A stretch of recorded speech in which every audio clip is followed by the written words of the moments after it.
Bonjour à tous et bienvenue à cette nouvelle vidéo.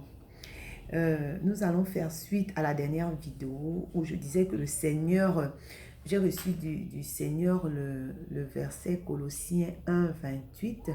C'était vraiment une révélation pour moi alors que je traversais des temps difficiles. Et le Seigneur s'est révélé à moi. Il m'a dit que Christ en moi l'espérance de la gloire. Et comme je vous ai dit, j'ai résolu de plus méditer sur ça. Et j'ai lu dans une version, la version française courant, où c'était encore un peu plus clair.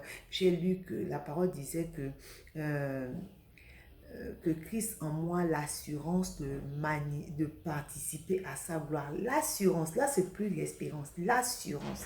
Alors, j'ai voulu savoir l'assurance, Christ en moi. Et j'ai découvert que Christ, ça veut dire oint de Dieu. Et Christ, c'est Jésus glorifié qui est revenu en la personne du Saint-Esprit. Donc, Dieu est venu habiter en moi.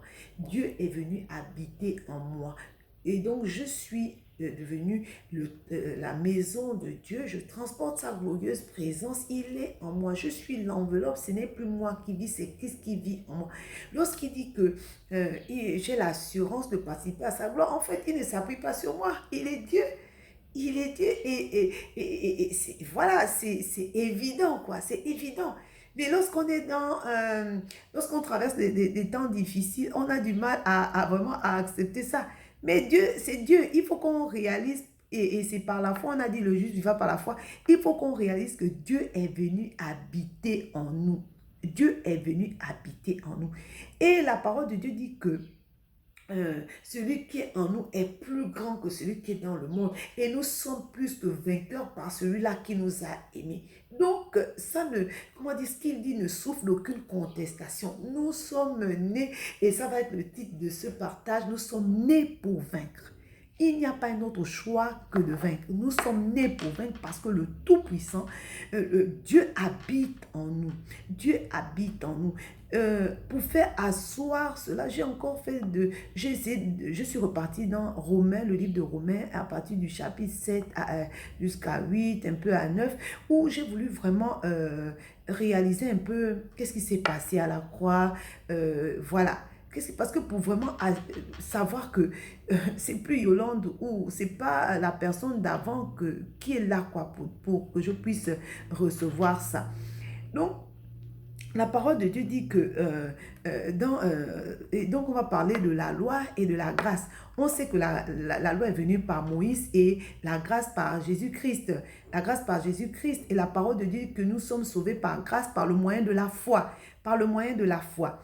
Et la parole de Dieu dit dans Romains 7, à partir du verset 4, il dit: de même, frères, vous aussi, vous avez été par le corps de Christ mis à mort en ce qui concerne la loi, pour que vous apparteniez à un autre, à celui qui est ressuscité des morts, afin que nous portions du fruit pour Dieu. Donc, on n'est plus obligé par rapport à ce qu'ils nous font, qui nous offensent ou qui nous font du mal gratuitement. Nous ne sommes plus obligés de manifester, comment dire, de leur en vouloir ou bien de manifester de l'amertume, la colère et tout ça. Non. Nous ne sommes plus obligés parce que nous avons été affranchis de la loi. Nous avons la nature de Dieu. La nature de Dieu qui est la justice, l'amour.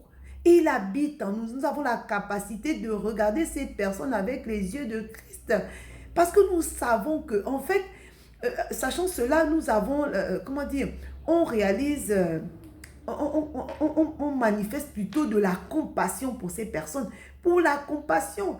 Ces personnes pensent qu'on est sauvé, comment dire, il y a un autre chemin. Ils n'en sont pas conscients. Ils n'en sont pas conscients là, véritablement. Il faut dire pour que nous soyons là où nous sommes, des personnes se sont tenues à la brèche pour que nous soyons sauvés. Alors plutôt que de les en vouloir, il faut vraiment que nous puissions manifester la compassion. La compassion. Parce qu'ils sont véritablement aveuglés par les choses de ce monde. Ils sont séduits. Ils n'ont pas conscience que la vie ne leur appartient pas et que leur lendemain n'est pas assuré. N'est pas assuré. Et on peut dire qu'ils n'ont aucune excuse parce que Dieu nous a donné une volonté. Il a donné la volonté. Nous n'avons peut-être pas la capacité, mais Dieu nous a donné cette volonté. Il a fallu que, c'est vrai, les jeunes se tiennent à la brèche, mais il a fallu qu'au-dedans de nous, nous éprouvions, comment dire, nous le voulions. Et à ce moment-là, le Saint-Esprit est venu produire en nous ce désir-là ce n'est pas venu de nous. Venu de nous. En fait, ce que je veux vous dire, que nous soyons compatissants.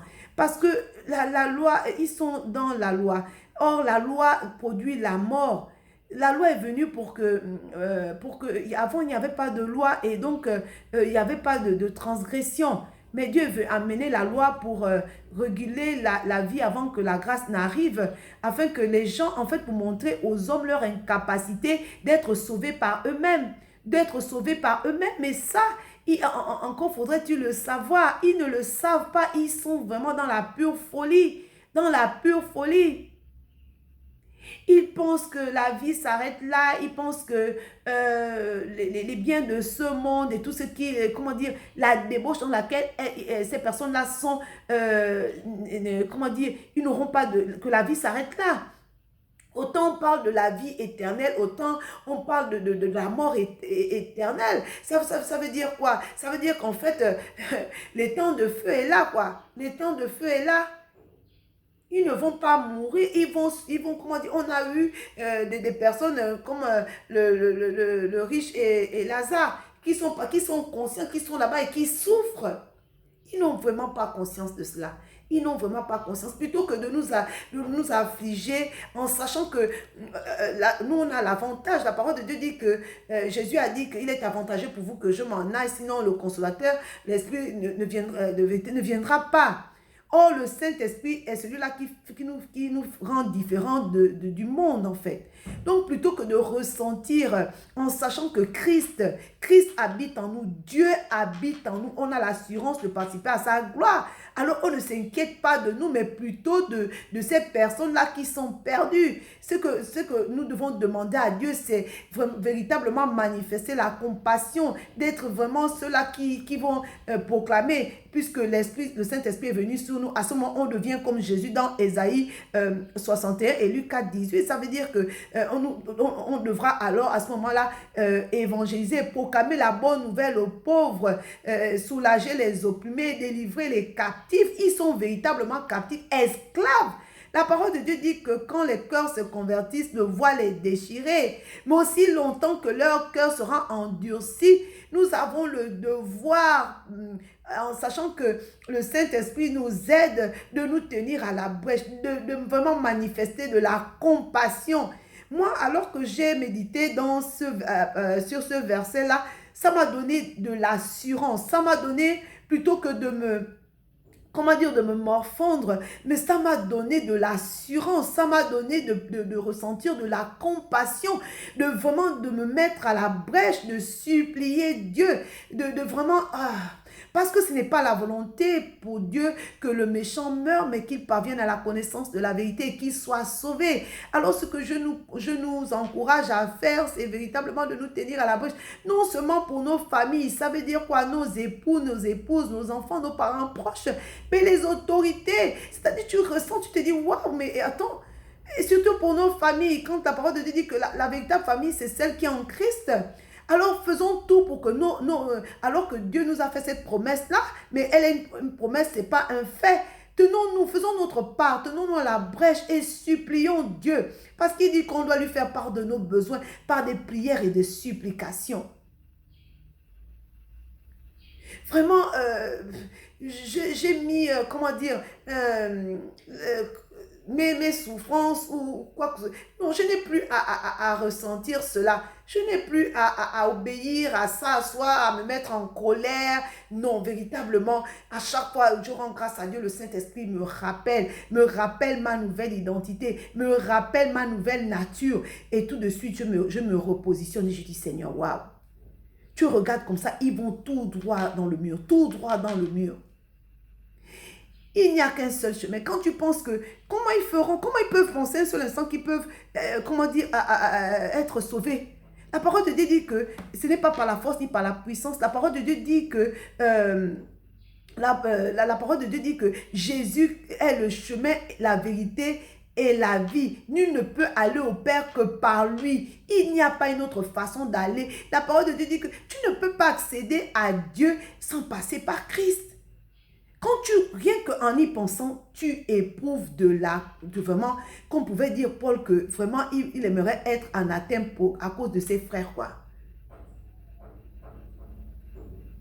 Tu éprouves, tu as peur pour eux, tu te dis, waouh Seigneur, tu supplies Dieu.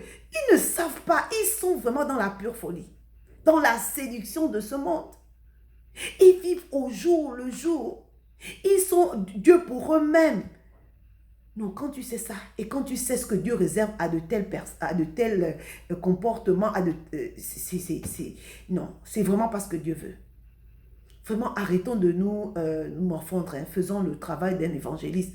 Tenons-nous à la brèche, supplions Dieu, demandons à Dieu qu'il se souvienne de ses promesses, qu'il a dit que ce n'est pas sa volonté que le méchant meure, qu'il a dit que nous et nos familles, nous serons sauvés. On le lui rappelle parce qu'il a dit, viens, plaidons ensemble, parle toi-même pour te justifier. Qu'est-ce que j'ai dit et que je n'ai pas fait? Qu'il aille au livre du souvenir et qu'il se souvienne que c'est ce qu'il nous a promis. Vraiment, nous sommes nés, je veux vous dire pour notre part, comme je disais, qu'on n'a rien à perdre. Nous sommes nés pour vaincre. Nous sommes nés, c'est l'assurance. Le Saint-Esprit, Dieu habite en nous. Il n'y a pas une autre, il n'y a pas plus sûr que ça. Il n'y a pas plus sûr que ça. Dieu habite en nous, Dieu le Tout-Puissant, celui-là qui a créé l'univers tout entier, celui par qui et en qui et pour qui toute chose existe et subsiste, habite en nous, habite en nous. Prenons conscience et faisons l'œuvre des évangélistes. Tenons-nous à la presse. Soyons des gagneurs d'âme. D'abord, on a notre Jérusalem après à l'extérieur. Mais véritablement, ayons compassion. Quand on sait ça, nous en tant qu'enfants de Dieu, fils de Dieu, on se positionne, tu marches avec assurance, tu éprouves de la compassion et tu te tiens à la brèche jour et nuit. Tu dis, Seigneur, souviens-toi de tes promesses. Ce n'est pas ta volonté. Dieu ne peut pas agir si nous ne nous tenons pas à la brèche, nous le savons, parce qu'il nous a rendus intendants sur la terre, nous sommes ses intendants. Et Dieu ne peut pas revenir, il n'est pas, il ne pratique pas l'ingérence aussi longtemps que nous n'allons pas nous tenir à la brèche. Mais c'est-à-dire que nos proches courent à leur perte. Or, la parole de Dieu dit que la vraie famille, c'est celle en lui, quoi. C'est en lui. Vraiment, demandons à Dieu de pardonner leur folie. Demandons à Dieu vraiment que le voile soit déchiré. Que le voile soit déchiré. Demandons à Dieu qu'il leur donne un cœur de chair. Demandons à Dieu qu'il leur donne, qu'il leur ouvre les yeux, en fait, qu'ils puissent passer de la puissance de Satan à la puissance de Dieu, du royaume de Satan à celui de Dieu. Supplions Dieu. Dieu veut que tous les hommes soient sauvés. Dieu veut que tous les hommes soient sauvés, que ce soit nos époux, nos épouses, nos enfants, nos mères, nos pères, les autorités. Vraiment, tenons-nous à la brèche. Tenons-nous à la brèche. Les jours sont mauvais. Ne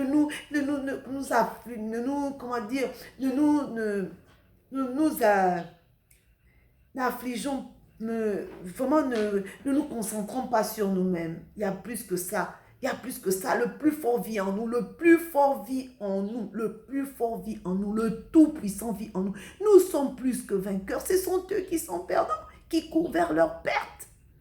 Alors, par amour pour Christ, par conscience envers Christ, faisons notre part. Faisons notre part. Demeurez bénis. Et vous êtes nés pour vaincre, pas autre chose que la victoire. Demeurez bénis et à la prochaine.